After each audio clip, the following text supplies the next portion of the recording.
بسم اللہ الرحمن الرحیم۔ السلام علیکم۔ حضرت یونس علیہ السلام۔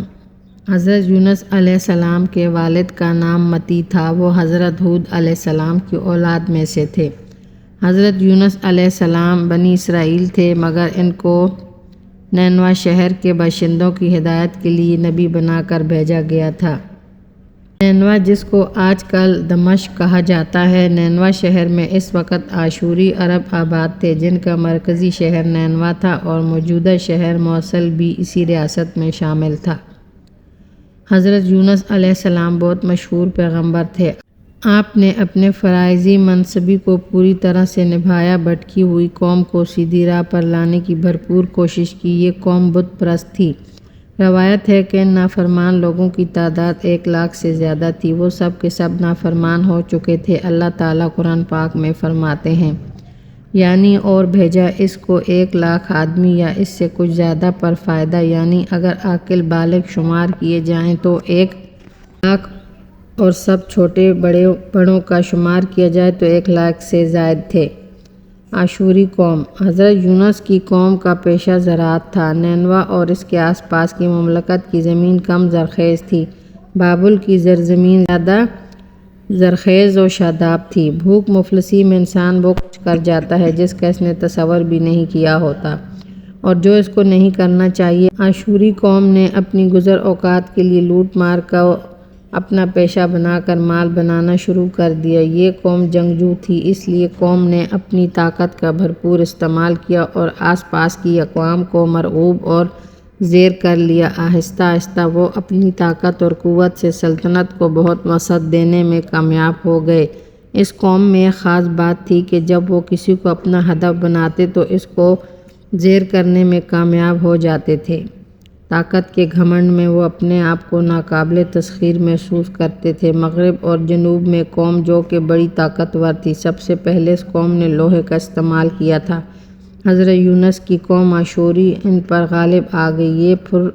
یہ پھر رکی نہیں اور آگے بڑھی۔ پہلے فلسطین کو متی کیا، پھر وہ مصر پر چڑھائی کی اور یلغار کرتے ہوئے مصر کی وسیع و عریض مملکت بھی ان کے تابع اور زیر آ گئی۔ مشرق اور جنوب کی طرف ایران میں کوہستان دماونگ تک کے سارے علاقے ایرانیوں سے چھین لیے تھے۔ ایران کی ہمسایہ میں ایلانی عربوں کی ایک مضبوط اور طاقتور اور وسیع سلطنت تھی۔ آشوریوں نے اس سلطنت پر بھرپور حملہ کیا کہ سلطنت تباہ برباد ہو کر رہ گئی۔ یہ سلطنت ایسی تباہ ہوئی کہ صدیوں تک پھر سے بحال نہ ہو سکی تھی۔ حضرت یونس علیہ السلام کی قوم نے وقت کو برسوں میں اور برسوں کو 12 مہینوں میں تقسیم کرنے کا کام بھی سر انجام دیا۔ ہفتے کے 7 دن مقرر کیے جو آج تک چلے آ رہے ہیں۔ ہفتے کا پہلا دن یوم شمس رکھ دیا۔ اس کا مقصد تھا کہ اس دن سورج کی پوجا کی جائے گی۔ دوسرا دن چاند کی پوجا کی غرض یوم قمر مقرر کیا گیا تھا۔ ہفتے کے آخری دن ہفتہ حشبنہ یا ستارہ زحل سے منسوب کیا گیا۔ وقت کی تقسیم اور ناپنے کے طریقے اور شمسی گھڑیاں یونانیوں تک بھیج دیں تاکہ وہ وقت کا حساب لگا کر ایک ایسا فارمولہ تجویز کر دیں کہ جس سے آنے والے وقت کے متعلق پیش گوئی کی جا سکے، اور یونانیوں نے وہ فارمولہ تجویز کر ہی دیا۔ قوم کو نصیحت کرنا۔ حضرت یونس علیہ السلام نے قوم کے ایک بڑے مجمع سے خطاب کرتے ہوئے فرمایا، اے قوم، تم اپنے خالق کو چھوڑ کر بتوں کو کیوں پوجتے ہو؟ اس سے تمہیں کیا فائدہ پہنچے گا؟ بتوں کو پوجنے سے تمہیں کوئی فائدہ نہیں ہوگا، اس لیے بت پرستی کو چھوڑ دو۔ اے قوم، جن بتوں کو تم پوجتے ہو یہ سب تم نے خود بنائے ہیں۔ یہ خود اپنی جگہ سے 1 انچ آگے پیچھے سرک نہیں سکتے، پھر بھلا یہ تمہیں کیسے فائدہ دے سکتے ہیں؟ اے قوم، گمراہی سے باز آ جاؤ اور حقیقت کو سمجھو۔ اللہ تعالیٰ نے تمہیں اس لیے پیدا کیا ہے کہ تم اس کی پرستش کرو اور اپنی ہر جائز خواہش کی دعا مانگو۔ بے شک اللہ تعالیٰ ہی تمہاری جائز مرادیں پورے کرے گا۔ وہی ذات ہے جو تمہیں نقصان دے سکتی ہے اور وہی ذات تمہیں فائدہ پہنچا سکتی ہے، لہٰذا تم اس کے آگے جھکا کرو۔ اے قوم، تم جن کے آگے جھکتے ہو وہ تمہیں نہ نقصان دے سکتے ہیں اور نہ ہی فائدہ پہنچا سکتے ہیں، پھر اپنے بتوں کی کیوں پرستش کرتے ہو؟ اے قوم، مجھے اللہ تعالیٰ نے تمہارا نبی بنا کر بھیجا ہے، تم کہو لا الہ الا اللہ، یونس نبی اللہ قوم کا جواب۔ قوم نے کہا اے یونس ہم تمہیں نبی نہیں کہیں گے، چاہے ہمیں ٹکڑے ٹکڑے ہی کیوں نہ کر دیا جائے، پھر بھی ہم تمہیں نبی نہیں کہیں گے۔ حضرت یونس علیہ السلام قوم کی اس بات سے بہت مغموم و مایوس ہوئے۔ آپ نے قوم سے کہا اے قوم مجھے تمہاری بھلائی کے لیے نبی بنا کر بھیجا گیا ہے، میں تمہیں کون سی غلط بات بتاتا ہوں، خدائے واحد کی عبادت کرنے کو کہتا ہوں، کیا یہ غلط بات ہے؟ قوم نے کہا ہم جس مذہب پر قائم ہیں یہ ہمارے باپ دادا کا مذہب ہے، ہمارے باپ دادا بھی بتوں کی پوجا کرتے تھے، پھر ہم کس طرح اپنے باپ دادا کا مذہب چھوڑ دیں، یہ ہم سے نہ ہوگا۔ حضرت یونس نے کہا تمہارے باپ دادا نے یہ غلط کام کیا ہے، بت پرستی شرک ہے، اللہ تعالیٰ نے تمہارے لیے بے شمار نعمتیں اتاری ہیں، تم ان نعمتوں کو شوق سے کھاتے ہو، لیکن جس نے تمہیں نعمتیں عطا کی ہیں اس کی عبادت کے بجائے بتوں کی پوجا کرتے ہو۔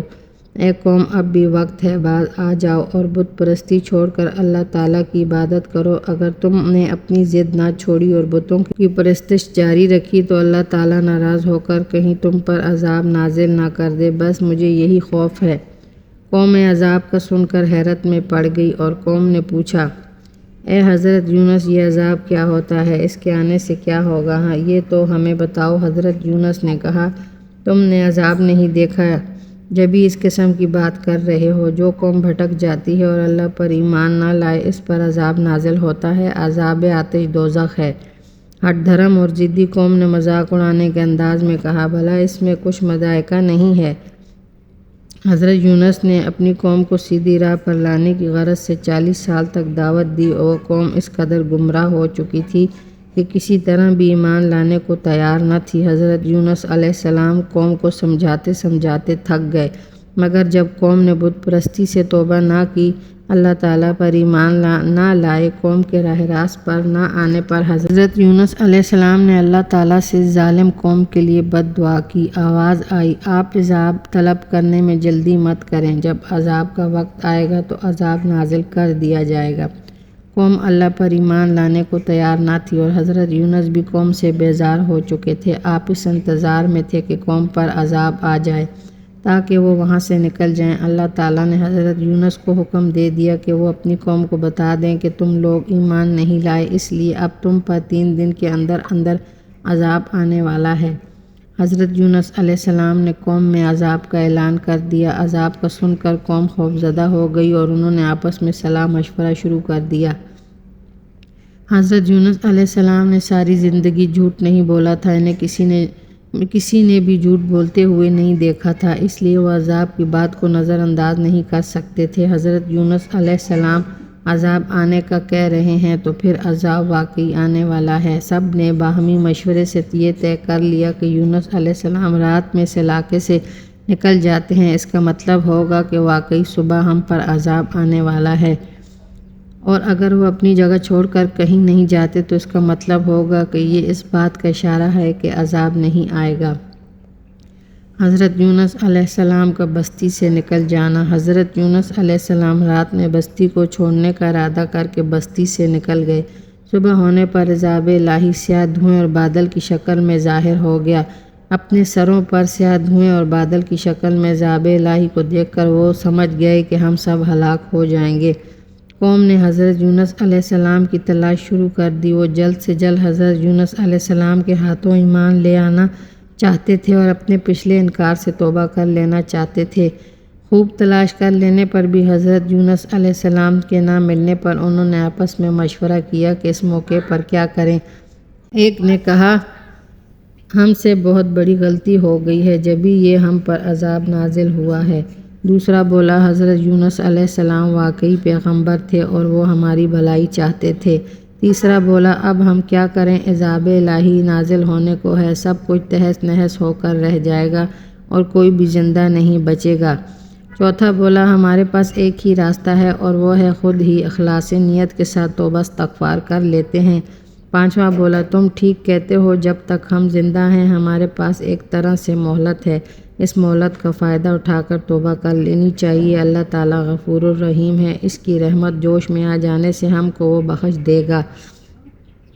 پوری قوم جس میں عورتیں، بچے اور جانور سب ایک میدان پوری قوم جس میں عورتیں، بچے اور جانور سب ایک میدان میں نکل آئے تھے۔ انہوں نے سارے بت بھی توڑ ڈالے تھے۔ وہاں وہ جمع تھے۔ انہوں نے ٹاٹ کے کپڑے پہن کر عجز و انکساری کے ساتھ توبہ کرنی شروع کر دی۔ وہ عذاب سے پناہ مانگ رہے تھے۔ پورا میدان آہ و بکا سے گونج رہا تھا۔ اللہ تعالیٰ کو اس قوم کی یہ ادا پسند آئی اور ان کی توبہ کو قبول کر لیا۔ عذاب ٹل گیا۔ وہ دن یوم عاشوراء یعنی 10ویں محرم کا دن تھا۔ حضرت یونس علیہ السلام بستی سے نکل کر عذاب آنے کا انتظار کرنے لگے۔ وہ بستی سے نکل آئے تھے، اس لیے قوم کے توبہ استغفار کا علم نہ ہو سکا۔ قوم کی توبہ قبول ہو جانے پر عذاب ٹل گیا۔ ایسے میں حضرت یونس علیہ السلام کو فکر ہوئی کہ عذاب نہ آنے پر قوم مجھے جھوٹا قرار دے گی۔ اس وقت قوم میں یہ قانون تھا کہ کسی شخص کے بارے میں پتہ چل جائے کہ اس نے جھوٹ بولا ہے اور وہ اپنی بات پر کوئی شہادت پیش نہ کر سکے تو اسے قتل کر دیا جاتا تھا۔ حضرت یونس علیہ السلام فکر مند ہو گئے تھے۔ انہوں نے عذاب آنے کی بات کی تھی اور عذاب نہیں آیا، اس لیے اگر وہ قوم کے پاس جاتے ہیں تو قوم انہیں جھوٹا قرار دے کر قتل کر دے گی۔ شیطان کا آنا۔ ایک روایت یہ بھی ملتی ہے کہ ایک روز حضرت یونس علیہ السلام کے پاس شیطان مردود آیا اور بولا، اے یونس، تم نے قوم کو عذاب الہی آنے کی خبر کر دی تھی۔ وہ عذاب الہی تمہاری قوم پر نہیں آیا ہے۔ پوری قوم اچھی بھلی ہے اور خوش ہے کہ ان پر عذاب نہیں آیا۔ حضرت یونس علیہ السلام شیطان کی بات سن کر خاموش رہے اور اپنے دل میں رنجیدہ ہوئے کہ میری عذاب والی بات جھوٹ ثابت ہو گئی۔ قوم مجھے جھوٹا کہے گی، میں قوم کے پاس کس منہ سے جاؤں گا؟ قانون کے مطابق میری گردن اڑا دی جائے گی۔ یہ خیال آنے پر حضرت یونس علیہ السلام کو رنج و غم ہو رہا تھا۔ وہ پریشانی کے عالم میں شہر سے نکل جانے کا ارادہ کر کے وہاں سے چل پڑے۔ چلتے چلتے وہ بحیرہ روم کے کنارے پہنچ گئے۔ وہاں ایک کشتی کھڑی تھی، لوگ اس کشتی میں سوار ہو رہے تھے۔ حضرت یونس علیہ السلام بھی اس کشتی میں سوار ہو گئے۔ لوگوں نے حضرت یونس علیہ السلام کو پہچان لیا اور ان سے کرایہ نہیں لیا۔ مسافروں کے سوار ہونے پر کشتی چل دی۔ کشتی جب بیچ دریا میں پہنچی تو کشتی خود بخود رک گئی۔ کشتی نہ آگے بڑھتی تھی اور نہ پیچھے کو چلتی تھی۔ کشتی میں باتیں ہونے لگیں۔ ایک آدمی بولا، لگتا ہے کوئی گناہ گار اس کشتی میں سوار ہو گیا ہے۔ دوسرا بولا، ایسا لگتا ہے کوئی بھاگا ہوا غلام کشتی میں سوار ہوا ہے۔ کشتی والا بولا، ہماری اس کشتی میں کسی گناہ گار کے سوار ہو جانے سے یہ کشتی خود بخود رک جاتی ہے۔ ایک شخص کی وجہ سے سب مسافروں پر مصیبت آ جائے، اس گناہ گار کو ظاہر کر دینا چاہیے تاکہ دوسرے لوگ بچ جائیں۔ حضرت یونس علیہ السلام کشتی والوں کی منادی پر بولے، میں ہی وہ بھاگا ہوا غلام ہوں۔ میں نبی ہوں اور نبی بغیر حکم کے کہیں نہیں جا سکتا۔ میرا اپنے شہر سے بغیر حکم کے غائب ہونا، اس کشتی میں آ کر سوار ہونا ایک گناہ ہے، لہٰذا مجھے دریا کے اندر ڈال دو تاکہ تم سب اس عذاب سے بچ جاؤ۔ کشتی والے کسی طور اس بات پر تیار نہ ہوئے کہ حضرت یونس علیہ السلام کو دریا میں ڈال دیں۔ آخر یہ طے پایا گیا کہ یہ قرآن اندازی کی جائے۔ قرآن اندازی میں جس کا نام آئے گا اسے دریا میں ڈال دیا جائے گا۔ قرآن اندازی پر اتفاق سے حضرت یونس علیہ السلام کا نام نکل آیا۔ لوگوں کو اس پر بڑی حیرت ہوئی۔ 3 مرتبہ قرآن اندازی کرنے پر بھی حضرت یونس علیہ السلام کا ہی نام نکل آیا۔ قرآن شریف میں اس قرآن اندازی کا ذکر موجود ہے۔ حضرت یونس علیہ السلام کے ساتھ حق تعالیٰ کا یہ معاملہ ان کے مخصوص پیغمبرانہ مقام کی وجہ سے تھا۔ اگرچہ آپ نے اللہ کے حکم کی خلاف ورزی نہیں کی تھی، جس کو گناہ اور مصیبت کہا جاتا ہے، اور کسی پیغمبر سے اس کا امکان نہیں کیا، وہ معصوم ہوتے ہیں، لیکن پیغمبر کے مقام بلند کے لیے یہ مناسب نہ تھا کہ محض طبع سے کسی جگہ اذن خداوندی منتقل ہو جائے۔ اس خلاف شان عمل عطاب کا معاملہ کیا گیا۔ حضرت یونس علیہ السلام مچھلی کے پیٹ میں ایک بہت بڑی مچھلی حکم خداوندی کشتی کے پاس پہنچ گئی۔ اسے حکم ہوا تھا کہ میرے پیارے بندے حضرت یونس علیہ السلام کو اس طرح نگل جا کہ اسے کسی قسم کا کوئی نقصان نہ پہنچے۔ یونس علیہ السلام کا جسم تیرے پیٹ کے اندر رہے گا، لیکن یہ تیری غذا نہ ہوگا، بلکہ ہم نے تیرے پیٹ کو اس کا مسکن بنا دیا ہے۔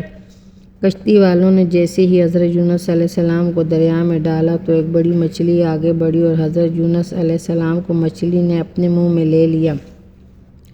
حضرت یونس علیہ السلام جب مچھلی کے پیٹ میں گئے، وہاں شدید اندھیرا تھا۔ اس اندھیرے میں اپنے رب کو پکارا۔ اللہ تعالیٰ نے حضرت یونس علیہ السلام کی توبہ قبول کر لی۔ توبہ قبول ہو جانے پر مچھلی نے حضرت یونس علیہ السلام کو اگل دیا۔ جس جگہ مچھلی نے حضرت یونس علیہ السلام کو اگلا وہ جگہ سایہ دار نہیں تھی کہ اس وقت اللہ تعالیٰ نے کدو کی بیل کو اگایا۔ اس نے حضرت یونس علیہ السلام پر سایہ کر دیا۔ اللہ کے حکم سے ایک بکری آ گئی جس نے حضرت یونس علیہ السلام کو دودھ پلایا۔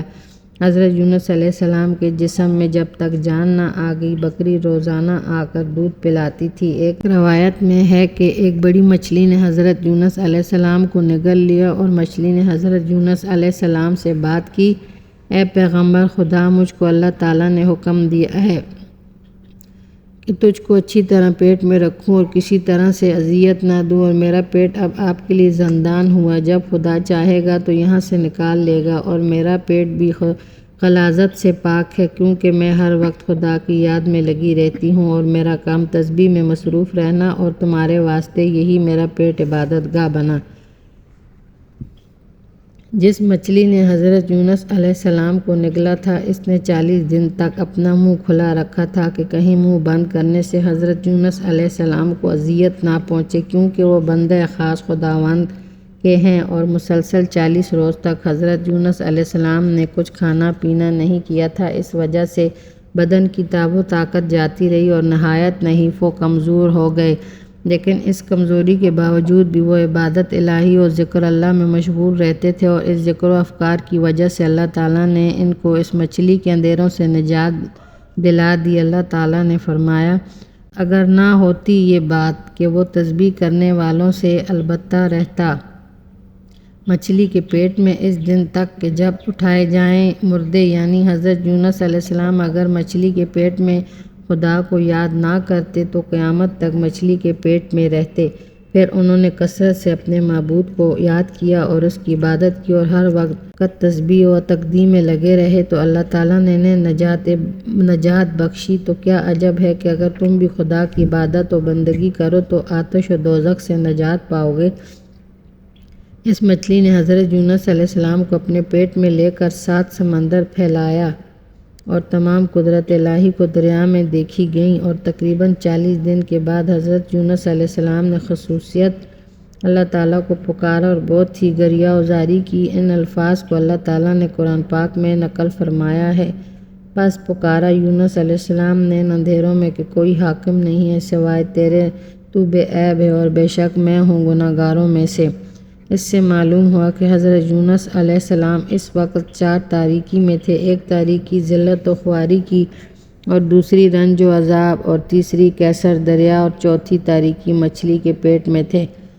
آیت میں ہے کہ پھر سن لی ہم نے اس کی پکار اور نجات دی ہم نے اس کو غم سے، اور ہم اس طرح نجات دیتے ہیں ایمان والوں کو۔ بس اللہ کے حکم سے مچھلی نے یونس علیہ السلام کو 40 دن کے بعد دریا کے کنارے سوکھے پر آ کر اگل دیا۔ پھر جب یونس علیہ السلام اس مچھلی کے پیٹ سے باہر خشکی پر آ گئے اور اس آزمائش سے نجات ہو گئی، حضرت یونس علیہ السلام نے اس کے شکرانے میں 4 رکعت نماز ادا کی۔ ایک روایت میں آتا ہے کہ وہ 4 رکعت جو حضرت یونس علیہ السلام نے بطور شکرانہ ادا کی تھیں وہ عصر کی نماز تھی، اور اس نفل کو اللہ تعالیٰ نے امت محمد صلی اللہ علیہ وآلہ وسلم کے واسطے فرض کر دیا، اور جس قوم سے ناراض ہو کر حضرت یونس علیہ السلام شہر چھوڑ کر نکل گئے تھے پیچھے ان کے اللہ نے ان پر عذاب نازل کیا، تو اس قوم نے توبہ کی اور اللہ تعالیٰ نے ان کی توبہ قبول کر لی، عذاب ٹل گیا۔ عذاب ٹل جانے پر قوم نے حضرت یونس علیہ السلام کو بہت تلاش کیا، جب تلاش میں ناکامی ہوئی تو اللہ تعالیٰ سے دعا مانگی کہ اے ہمارے رب،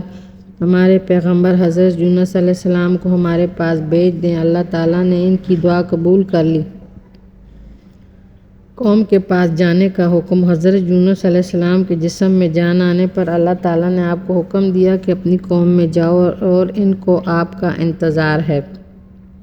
حضرت یونس علیہ السلام جب اس شہر میں داخل ہوئے نے بڑی شان و شوکت سے قوم لے کر گئی، آپ سے اس قوم نے شریعت سیکھی۔ حضرت یونس علیہ السلام نے اس قوم میں 31 سال گزارے، اور روایت ہے کہ فلسطین کے علاقے میں ایک مشہور شہر خلیل ہے، اس کے قریب میں ایک بستی ہول کے نام سے مشہور ہے، وہاں ایک قبر ہے، اس قبر کو حضرت یونس علیہ السلام کی قبر بتایا جاتا ہے۔ اس قبر کے قریب ہی دوسری قبر ہے۔ اس کے بارے میں خیال کیا جاتا ہے کہ وہ حضرت یونس علیہ السلام کے والد متی کی قبر ہے۔ بعض مفسرین کا خیال ہے کہ حضرت یونس علیہ السلام نینوا ہی میں فوت ہوئے اور وہیں دفن ہوئے۔ نینوا کی تباہی کے سبب حضرت یونس علیہ السلام کی قبر نامعلوم ہو گئی ہے۔ حضرت یونس علیہ السلام کے مچھلی والے واقعے سے جو بات واضح ہوتی ہے وہ یہ ہے کہ نبیوں پر آزمائش آتی ہے اور جب نبی پر کوئی مصیبت آ جائے تو اپنے رب سے رجوع کرتا ہے، اس کے آگے شفا اور پریشانی سے نجات کے لیے ہاتھ اٹھاتا ہے، اس سے مدد کا طالب ہوتا ہے۔ حضرت یونس علیہ السلام کی قوم ان کے زمانے میں عادل اور پاک باز ہو گئی۔ وہ قوم زیادہ عرصے سیدھی راہ پر نہ چل سکی اور پھر سے بھٹک گئی۔ حضرت یونس علیہ السلام نے اس قوم کو کفر و شرک اور سرکشی سے باز رہنے کا حکم دیا تھا۔ اس زمانے کے اسرائیلی قوم کو بہت سمجھایا کہ وہ سیدھی راہ پر آ جائیں کیونکہ وہ دوبارہ سے بھٹک گئے ہیں۔ ہدایت ورشد کی راہ دکھانے پر اس قوم نے سرکشی اور بغاوت کو زندگی کا نصب العین بنا لیا۔ وہ قوم کس طرح سے باز نہ آتی تھی اور پھر 70 برس کے اندر اشوری قوم کا تمدن اور ان کا مرکزی شہر بابلیوں کے ہاتھوں اس طرح فنا ہوا کہ ان کا نام و نشان تک مٹ گیا۔ حضرت یونس علیہ السلام کی قوم نے گمراہی اور سرکشی کو ترک کر کے توبہ کی اور اللہ پر ایمان لے آئے تو ان کے اس عمل کو سراہا گیا اور اس بات کا اشارہ بھی دیا کہ جس افراد نے نیکی اختیار کی ان کو ہم نے بھی ساز و سامان زندگی سے نفع اٹھانے کا موقع دیا اور عذاب سے بچ گئے۔ جب قوم یونس اپنی اصلی حالت یعنی عادل اور پاک باز حالت میں نہ رہی تو پھر سے ظلم و ستم اور کفر و شرک میں مبتلا ہوئی، سمجھانے پر باز نہ آئی تو پھر اللہ تعالیٰ نے اس قوم کے ساتھ وہی کیا جو حکم الہی کے مطابق ایسی قوموں کے ساتھ کیا جاتا تھا۔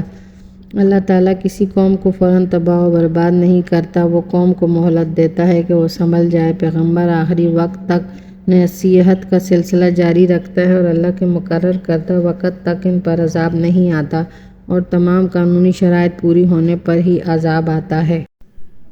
ناظرین، میرے اس چینل کو لائک، شیئر، سبسکرائب کریں تاکہ میری مزید آنے والی ویڈیوز آپ تک پہنچ سکیں۔